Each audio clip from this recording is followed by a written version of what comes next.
This is a special bonus episode of Judaism Unbound. Who wrote Genesis? And why? Welcome back, everyone. I'm Dan Liebenson, and I'm here without Lex today because it's a special bonus episode exploring my passion about the Bible, what the Bible might mean to us today from a historical lens or through a lens of meaning for those of us who consider ourselves basically secular Jews. And I'm here today with Gil Kidron, who is the host of the podcast that I have come to love called A Podcast of Biblical Proportions. Gil's podcast is about to launch its second season in just a few days, where he is going to be exploring the book of Exodus.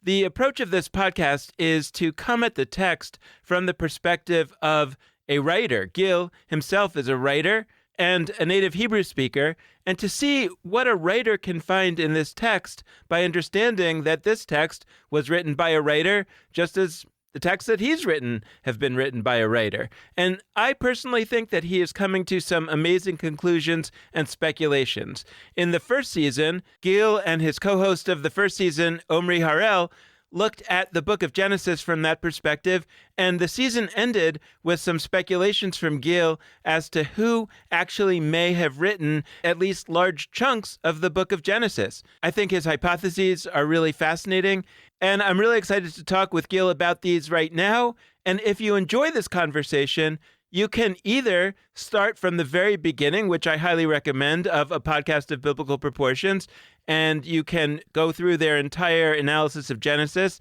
and binge that, and then catch up and get into Exodus as soon as you can. And if you want to go straight into Exodus, I suppose you could do that too, and go back to Genesis when Gil finishes the book of Exodus and takes another break. Whatever you want.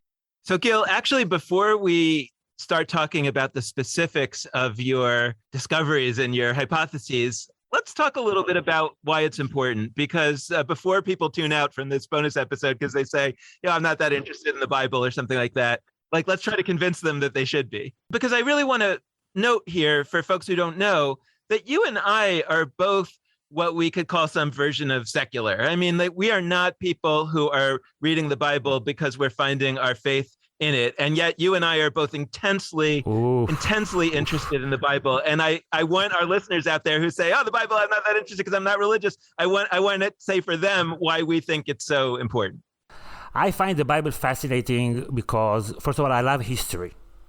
And here you have a direct connection to what actual people were thinking and feeling 2,500 years ago.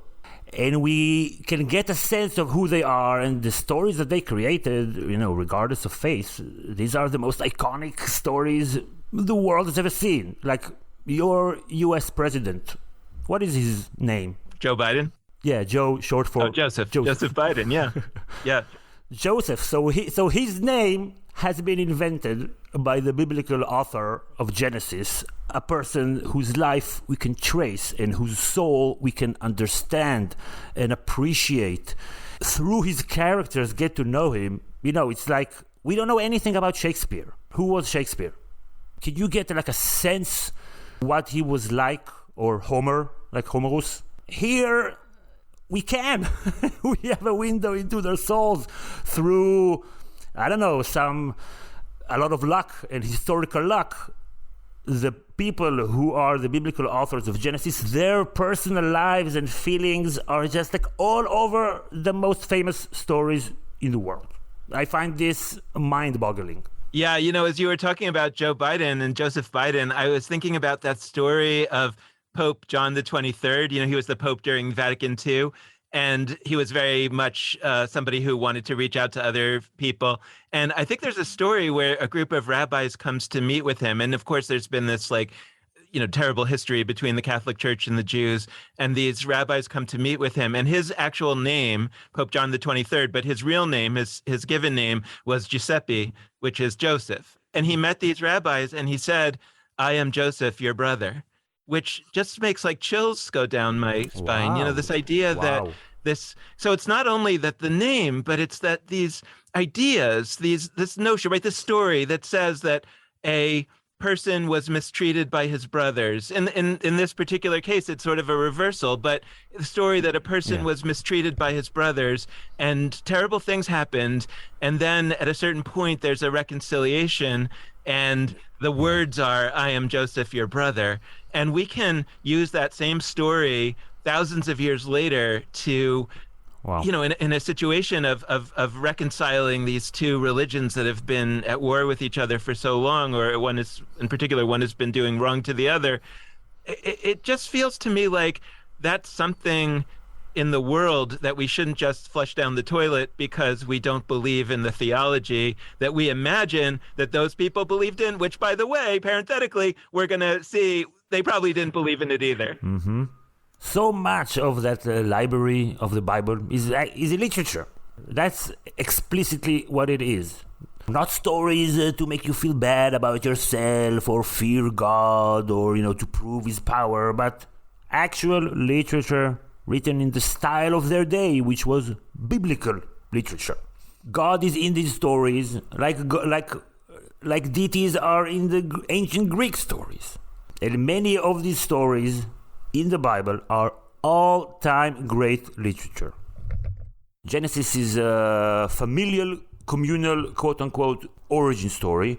They had a calamity. They had communal infighting before the sack and after the sack. All kinds of different peoples with different ideologies, with different beliefs, with different stories had to find a way to live together in Egypt, put their past differences behind them, and genuinely open a new leaf. And this is the book of Genesis in general, and the tale of Joseph in particular. Uh-huh. They're like us. If we were living back then, we would prefer to be with this gang in these times. Opening a new leaf as a community based on forgiveness and mutual aid. This is in the Bible, and I think this is just great to have as your, something to carry in your backpack as a cultural baggage. For me, for sure, the history is a driver, right? I love the idea that we can discover the real history, and that's exciting for all kinds of reasons that we can talk about. And then I think beyond that, though, to discover the literature that came out of that history. Like when we look at the Bible, we can both find history in it, and we can uncover history in it, but we can also, for sure, find the literature of that period of time, like you say, to understand how these people thought and what they were thinking about and what they were trying to do.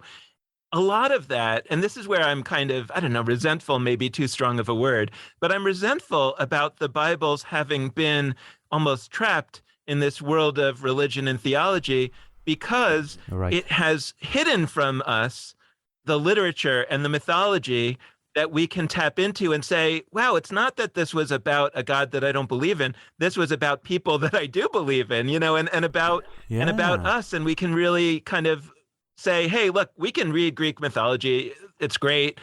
But we also have Jewish mythology, and it's also great. And let's see what we can make out of it. I think it's very well said. I think it's just as good as Greek mythology. The story of Joseph, some of the stories of the patriarchs, the binding of Isaac. These are, literarily speaking, I read these stories, I have chills in my spine. They just written so well. They are masterfully dramatic, masterfully. How the conflicts emerge, their resolution, and the homages to known folk tales, all that is top-notch. And of course, later you had 2,500 years of, a cast of writers and theologists and rabbis whose only job was to just read this and create new content based on that content. And obviously they, came up with all kinds of things that we don't agree with, but on my podcast, I try to I just ignore the past 2,500 years and focus on the stories and how they came to be. What's their archaeology. I failed at Bible in Israel, a school. Me too, by the way. Bagruyot, whatever. You also Yeah, I was in Israel for high school, and I actually also did very, very poorly in my Bible classes. I actually turned out to do very well in the final exam called the Bagrut exam. I did pretty well on it because I had read Richard Elliott Friedman's Who Wrote the Bible a few months before that, and all of a sudden I got really excited about the Bible, and so I read a lot of things, and I was trying to figure out, is this stuff correct that he's saying? And I ended up getting enough Bible in my head that I actually did okay on the test, but it was only because I was able to access it the way that we're talking about.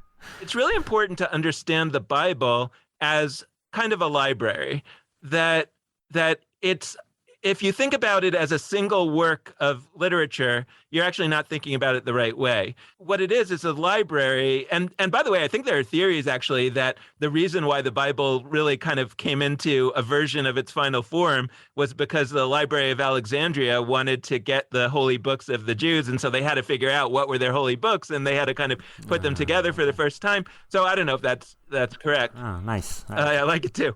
So if you kind of see the Bible as something like that emerges over time, but really what it is a kind of a library that got sort of smushed together in some way to try to create over time some kind of single work, I think you can start to understand a little better what we're talking about here. You know, I think a good analogy to the biblical authors could be film directors. Like, we know that a Quentin Tarantino film is different from a Christopher Nolan film or a Spielberg film, you know, in terms of storytelling technique, themes, or visuals, everything, really. The experience is inherently different, even if they told the same story, or even if we stitched clips together from all kinds of movies from different directors and put them in order that makes some sense. We still could never mistake this new edited, rearranged film as one organic creation, because we know this medium. There must be a movie that's made out of clips of other movies. Like, that just feels like something that must exist. Like, I can't think of a specific one that I know of, but it seems like something that people would do in film school, you know, just as a experiment, right? And like you say, if somebody did that with movies by all kinds of famous directors, Steven Spielberg, Quentin Tarantino, we could totally see the difference. Every single one of us would notice that. We might appreciate it as a work of art that intermixes all of those movie genres, right, but we would know that they weren't actually created by the same person. We would also see the editorial hand of the person who stitched them together. They did a good job, but it's also absolutely obvious to somebody from the time. And I kind of feel like part of the understanding of what happened to Judaism over the last 2,000 years includes that people didn't really speak Hebrew that well, didn't speak it natively. And I think that we can say that the rabbis really spoke Hebrew well, the early rabbis, like the way that I speak Hebrew well. Like, I speak Hebrew fine. I can read Hebrew well. I've translated novels, but I'm not sensitive to it like you are. And I don't notice what to you jumps off the page, which is just the obviousness of the different voices and the different genres. Like, it's good that there are now millions of people that speak Hebrew in that way that can see it. I don't think when Eliezer ben Yehuda 100 plus years ago was saying that I'm going to revive the Hebrew language as a spoken language, I don't think that there were probably people who opposed him on the grounds that if we make Hebrew a spoken language again, all of these secular Jews are going to notice that the Bible is actually stitched together from these different, like, nobody thought of it, but it turns out that it's true. That's a fascinating, like, accident of history, butterfly effect kind of thing to me. I think maybe a good way to just divide things up in a way that makes sense, we can just put aside the Genesis and Exodus. These are retellings of actual historical events in a symbolic way through the genre of an ancient tale. One specific concrete example is the world-famous story of the destruction of Sodom and Gomorrah, Sodom and Gomorrah. So for 2,500 years, we've been told by, religious zealots that people like you and I, and maybe a large portion of your audience as well, that Sodom represents us and our sins in some way. Well, it's actually the opposite. It turns out that it's actually about them. Sodom is a cautionary tale about the fall of Jerusalem. because of extremism and divisiveness. Yeah, like as you're saying that, I'm actually thinking about us and the relationship to the Holocaust, which was about, let's say, 75 years ago. But even thinking about, let's say, 50 years ago, 25 years after the Holocaust, there was a tremendous amount of literature coming out of that experience where people are either telling their story, nonfiction, Elie Wiesel, et cetera. And there's a lot of fiction as well, where people are writing stories and trying to make sense out of this experience. So if we're thinking about what was basically the Holocaust of their time, the most calamitous thing that ever happened to these people, the idea that for the next 100 years they would be trying to process that experience through a variety of storytelling means makes all the sense in the world. If you make fun of these stories, it's like making fun of the story of Achilles because his mom didn't put his heel all the way out, inside the river. No, this is a legend. This is a myth. And if you dismiss ancient stories just because of these, 21st century plot hole thinking, then I think you just miss out. They're not lying or, pulling a trick on us. This is the story that they're trying to tell. Yeah. I always like to use this example for different things, but if you kind of watched Quentin Tarantino's movie Inglourious Bastards, like we all know that didn't happen. He doesn't claim that it happened. It's a really cool story, a revenge fantasy about that, right? But you can imagine like 200 years from now, for some reason, a lot of the stuff has been lost and somebody finds this movie and they say, this not either this happened, or they say like this author, Quentin Tarantino, he really thought that this happened, but he never thought that it, in other words, we only feel betrayed by discovering that this story wasn't real. We only feel betrayed because once upon a time, somebody thought that it was real, but the person who thought that it was real wasn't the original author. And he very well may not have been telling people that it was real. Everybody then knew that it was a novel, basically. They had to know because the story of Joseph will refresh people's minds in a moment. There are some very specific events that everybody in that time knew. They were very famous people. Things that were very tragic and very important and very big happened to them, and they were recorded by all kinds of people. So it's just like it was obviously intentional. Mm-hmm. Well, let's talk a little bit in detail about the story of Joseph, because you've really been thinking about it. It's the kind of thing that you end your first season of the podcast on.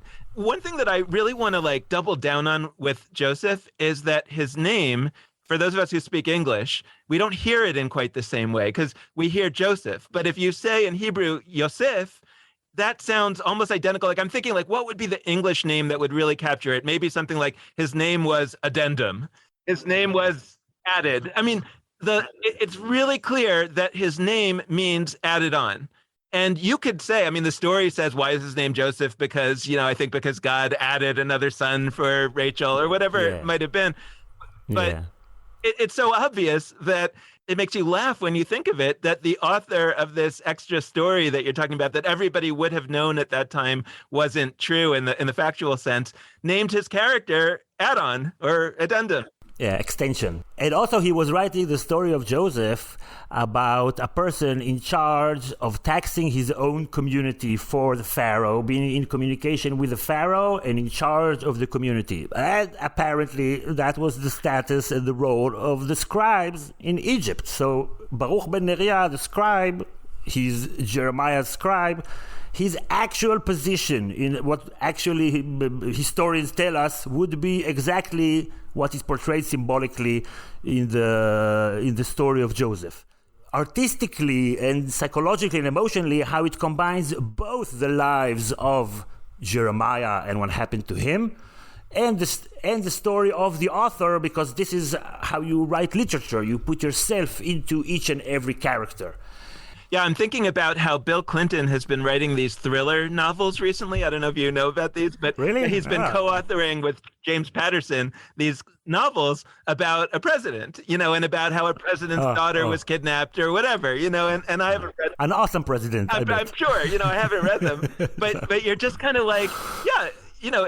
So let's say that you didn't know that Bill Clinton was president, but you picked up this novel in 200 years, you would read it and you'd be like, this guy really seems to know what it's like to be a president, right? And Right. If you think about that Baruch ben Neriah, who we should talk about, it was a kind of official in Egypt, and he wrote this novella, and you kind of like, yeah, he really seems to know what he's talking about in terms of how the workings of the Egyptian government are. Yeah. In your podcast, the way that I experience it, and I'm like a mega fan, like a stan of your podcast. Yay!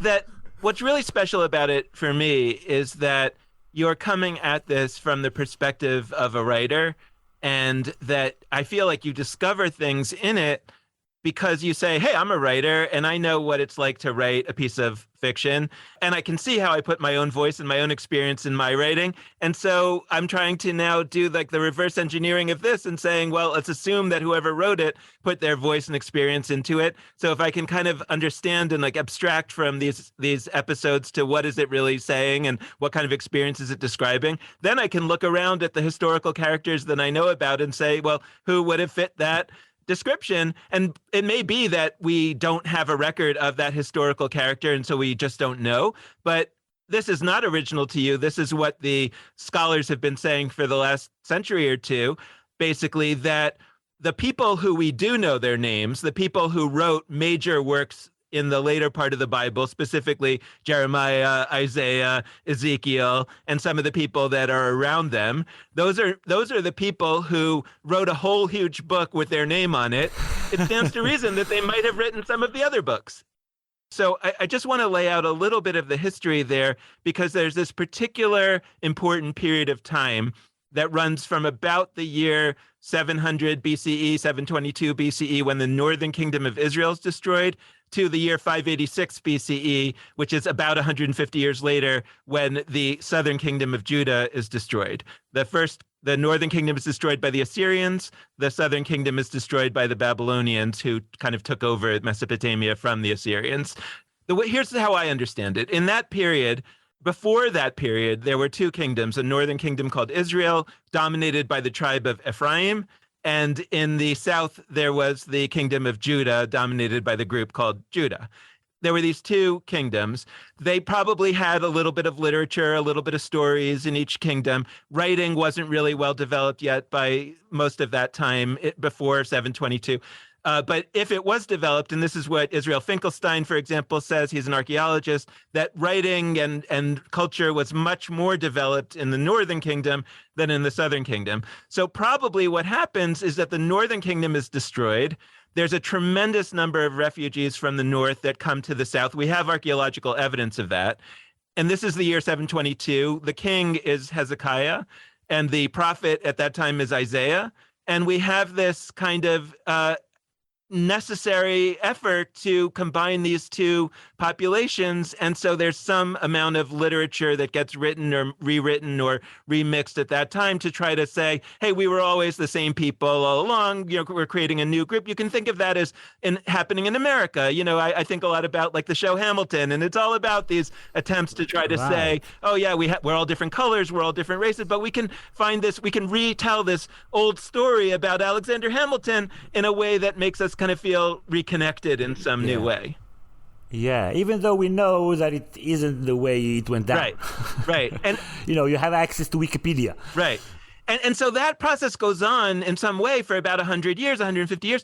And then is this year 586 that you're talking about, with Jeremiah as the main prophet at that time. And under threat of the Babylonians, there's this like kind of crumbling of this new kind of combined kingdom in the south, in Jerusalem. And ultimately, it's destroyed by the Babylonians. And there are people that have been warning, we were going to get destroyed. I mean, think about what's going on in Ukraine today. It's like people are saying the Russians are right there. They're coming in. And other people are like, no, they're not going to come in. No, don't worry about it. They're not. Right. And so Jeremiah is like the kind of guy who's like, they're coming.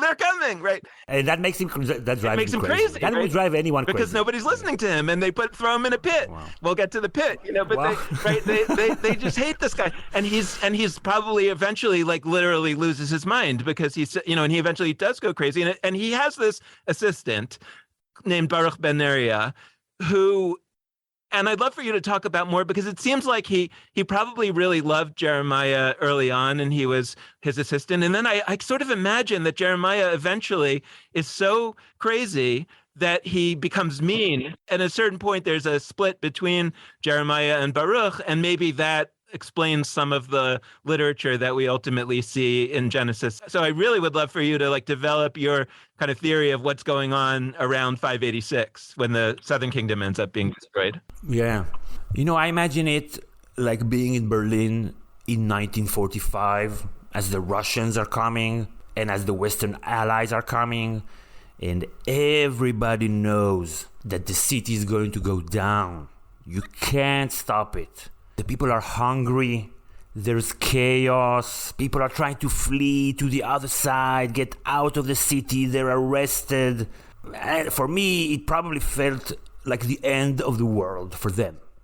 And Jeremiah is at the center of it. He was trying to get people to surrender, the soldiers to surrender. And for that, he's thrown by his brothers, metaphorical brothers, he's thrown into a waterless pit. And this is later portrayed in the story of Joseph, when he is betrayed by his metaphorical brothers, or in that story they're not metaphorical, and also ridiculed, just like Jeremiah. His prophecy is discarded, just like Jeremiah's, thrown into a waterless pit. Everybody knows Jeremiah was in the pit. It's like in America, everyone knows that Martin Luther King was in the Birmingham jail. It's just like this becomes a story that everybody knows. And so if you got a story a few years later about somebody who was in the Birmingham jail, but it wasn't Martin Luther King, you know that he stands for Martin Luther King. And the person who becomes the head of this rich and prosperous community of Hebrew immigrants in Egypt, the most famous person of his time, that would be Baruch ben Neriah, a scribe, an author, a writer. He's the celebrity and the president of the community, not the Jeremiah, the angry prophet, but the writer who put everything down into text.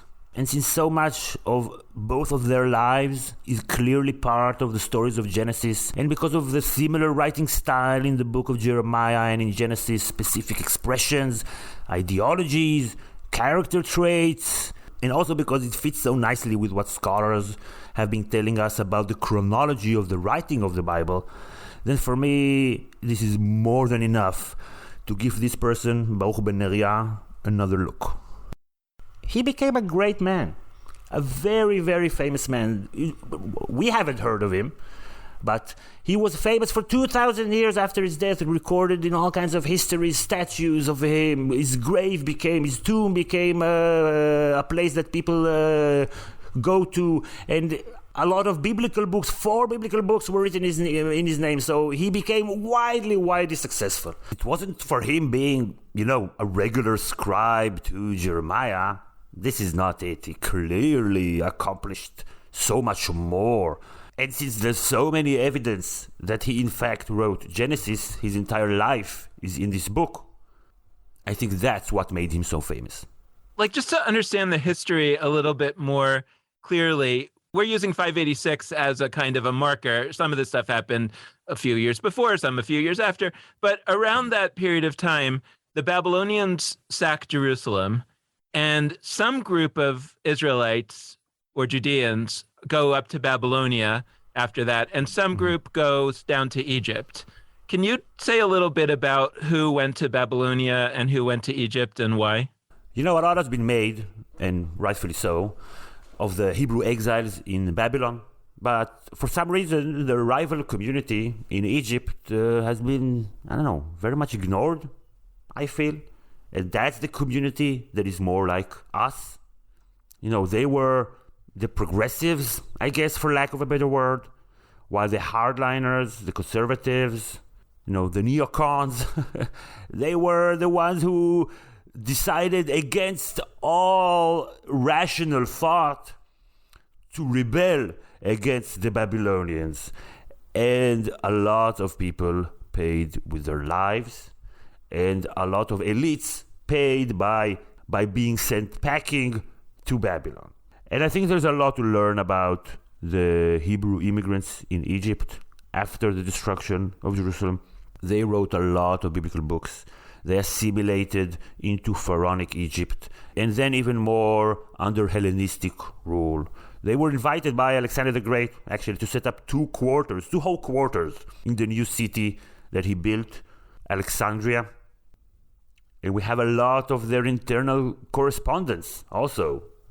They're not the kind of people to look back nostalgically at the good old times they spent in Jerusalem. No, not at all. They're very, very happy in Egypt. Egypt is their safe haven. It's the conservatives in Babylon who can't let go of Jerusalem and the temple. The Hebrews in Egypt, they're not thinking about Jerusalem. They're not worried about Jerusalem. They don't care about Jerusalem. They're not writing anything about Jerusalem, about Moses, about Exodus. We see that they pray to many gods. They have temples with all kinds of deities in there, and they might be the most successful Hebrew community ever until, American Jewry stepped onto the world stage. And what's interesting there is to start to think about, and this is beyond where the podcast is yet, but I think about this character Ezra, who comes back from the Babylonian exile much later, and he is theorized by certain biblical scholars as the person who did a major edit of the Bible into the kind of form closer to what we have today. And I really wonder whether, in a sense, he's taking the stories that were written in Egypt and the stories that were written in Babylonia and stitching them together. And in fact, right, there's a legend that Baruch ben Neriah was a teacher of Ezra. That can't be, the timing doesn't work. But the notion that these two important people had a connection between them is also one of these like Easter eggs that sort of says like, hey, actually what we're telling you is that these were the two main authors of the Bible, and they didn't actually know each other, but when we say that they know each other, we're kind of signaling to you that there's a relationship between them. Right. And I always thought about it, and I think that I was guided to think about it this way by Richard Elliott Friedman, who wrote the Bible, that the Northern Kingdom and the Southern Kingdom had their own independent stories. And after the destruction of the North, when they came together in 722, somebody wove together the stories. And your podcast is making me feel like much more likely a vast number of these stories were actually written much, much later than that, after 586. And I'm wondering whether you think, there were some stories that were actually very, very ancient, which ones those might have been. Does it matter? It's hard to tell. I think that if we even zoom out a little bit, we can see that there is a very straight continuum of the evolution of writing and storytelling around the ancient world, the ancient Near East, that Israel was just this little dot, unimportant dot. So this is a process that has been going on for years of collecting ancient stories from everywhere and spreading them everywhere. And then you have a scribe that collects these stories and just adapts them to his own people and his own agenda. And this is basically preserving, I used the analogy in the podcast, like those capsules that you send into space with with music and thoughts and ideas and stuff like that for like 1 billion years, and somebody will find them. And I think this analogy works very well for the book of Genesis. All kinds of Mesopotamian tales, Sumerian tales, Babylonian tales, Assyrian tales, and just adapted and fit into a narrative that fits them. Creates a whole new book based on that, and this is like an homage. This is not, plagiarism. Right.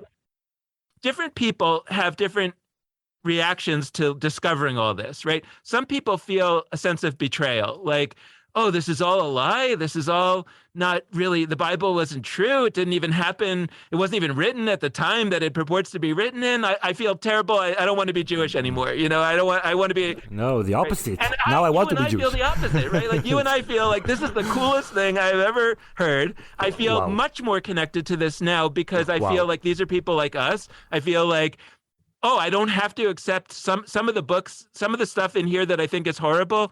Like, oh, that was just maybe added by somebody who was trying to change the original philosophy. And actually the original philosophy was one that was trying to say, hey, can we all just get along now because we've been conquered and we don't have to be fighting with each other anymore? Like, I want to just go back to that and say like, yeah, wow, we have an ancient history of people wanting to try to help people get along better.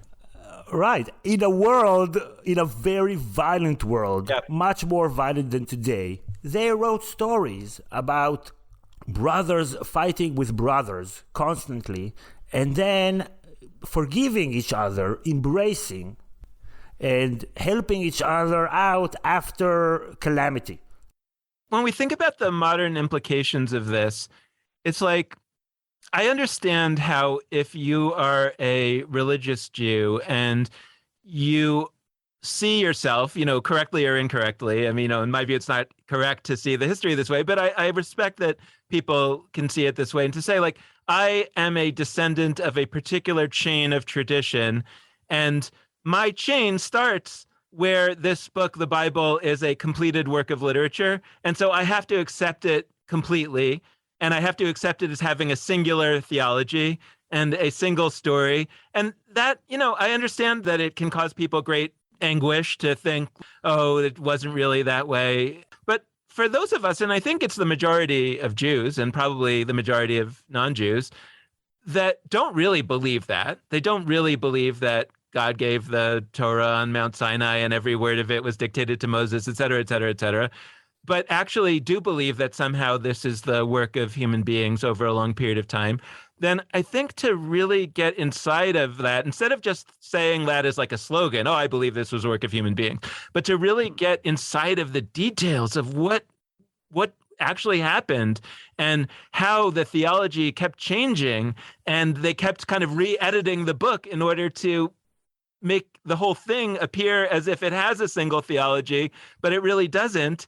And so how do you then, it really is like archaeology. Like, how do you start to dig through the layers and then find, and I don't think that the answer, I'm curious what you think. Like, I don't think that the answer is that we're going to dig into some layer. We're finally going to find a layer that appeals to us, and we're going to say, oh, this is the new Torah. This is the new basis for, I think instead what we have to do is somehow accept this layered document as our history. And really what's important is what we do moving forward, rather than, kind of trying to attach ourselves to some very particular thing that happened in the past. Yeah. I would also add that the opposite reaction of dismissing these stories as, silly and feeling that they belong to other people, the intensely religious people, I think this is a shame. I know I felt this way in the past, but now I feel it's as much mine as classic movies, classic literature, and even more because for me specifically, it's written in my language.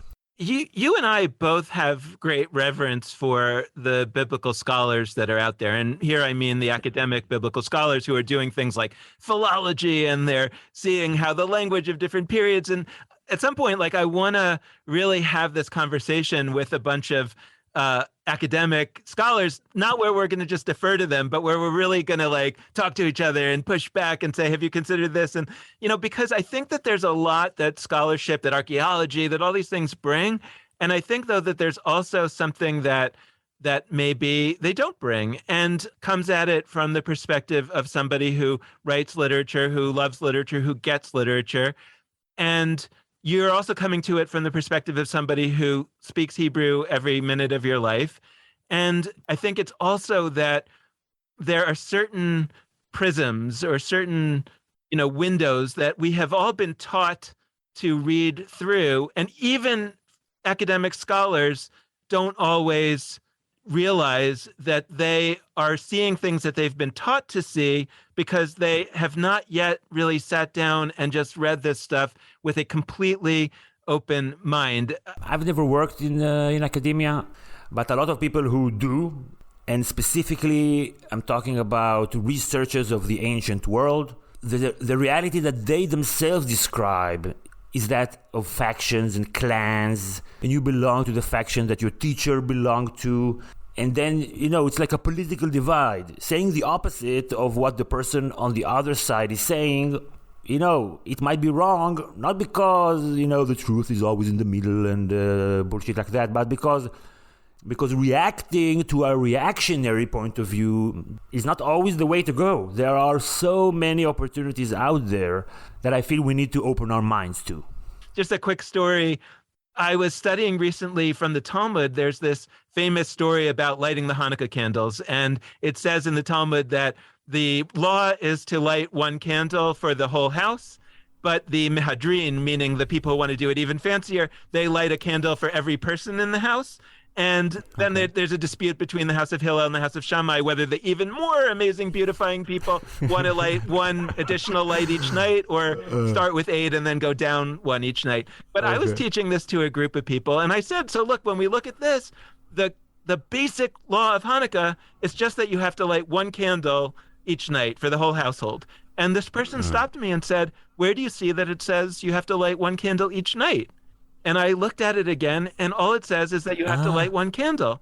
And I was like, even though I was in this class introducing them to the idea that you just have to read carefully and not through the prism that you've been taught, it never occurred to me that maybe it doesn't say that it's just one candle for the whole holiday. And that was coming from somebody who, took what I said seriously and actually just read it. And so I think that there's something to be said about this communal, now that Israel has, 9 million native Hebrew speakers, most of them are not actually reading the Bible the way that you are. They don't feel invited to. They don't know that they can. That's correct. And what would happen if we unleashed those 9 million people on the Bible? Wow. Yeah. There's a vacuum here that we can all step into. We're trusting the experts, we're reading their material, but we shouldn't be passive consumers and just say amen and not even think for ourselves. In Greece, every young child learns at school about ancient Greek mythology and literature. And they're very proud to be associated with that, even though it has, genocide and rape and murder and all of that. They are proud to have it in their cultural arsenal. And I just wish that we could feel the same about our mythology and our ancient literature. Well, I think that's a really good note to end on for now. I cannot wait for season 2 for looking at Exodus and beyond. Your podcast has been so fun and enlightening for me, and I hope we'll be able to have more follow-on conversations as that unfolds. Yes, please. So thanks so much, Gil, for spending this time with me today. Thank you very much, Dan, for everything.